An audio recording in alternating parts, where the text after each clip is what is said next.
Joining me now from Washington is Vermont's independent Senator Bernie Sanders. Senator Sanders, thanks so much for joining us on this day. It is shocking to me that Republicans continue to drag their feet on this and then try and lay the blame squarely on the president's doorstep, on Democrats' doorstep. Do you think at any point Republicans will have to pay a price for their callousness towards the poor and the jobless? This is part of a long pattern of Republican action. Remember, these are the guys who almost without exception want to cut Social Security, they want to cut Medicare, they want to cut Medicaid, and now what they are fighting, tooth and nail, is our ability to provide absolutely necessary help to those people who are long-term unemployed. The fact of the matter is that long-term unemployment today is almost at a record level. 37% of people unemployed have been unemployed for longer than 6 months. And if we do not provide them the help they need, they're going to have a horrific time trying to pay their rent, trying to put gas in their car, trying to have the resources to go out even to get another job.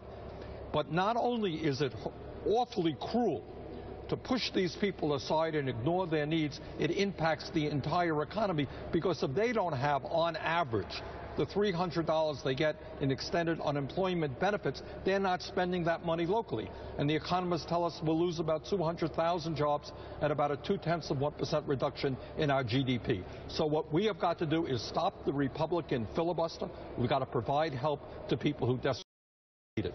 Senator Sanders, what should Democrats have done here? I mean, I think to some of us who saw unemployment insurance extended multiple times under Republican presidents with no discussion of how to pay for them, right, it's shocking that this is the new narrative, that this is the debate we're having. Did Democrats do something wrong in sort of opening the door to pay for it, or is this just the cost of doing business with the new Republican Party? Well, I think, as you've just indicated, and as everybody has got to understand, that when George W. Bush was president, we extended long-term unemployment on 5 separate occasions. The Republicans at that point did not ask for any offsets. And that should be what we should be doing right now. This is a state of emergency. 1.4 million people who have very little to live upon. My own view is, and it's a fairly radical view here within the Senate, is that what we should do is say, you know what? We're going to require 50 votes, a majority. We're going to overcome the Republican filibuster. We don't need to have to get 60 votes for every single piece of legislation designed to help working families, whether it's extending unemployment benefits or raising the minimum wage or whatever. Majority should rule. Let me ask you something. If Harry Reid did just go with a simple majority, 50 votes, one could argue that that would make a poisonous atmosphere that much more poisonous.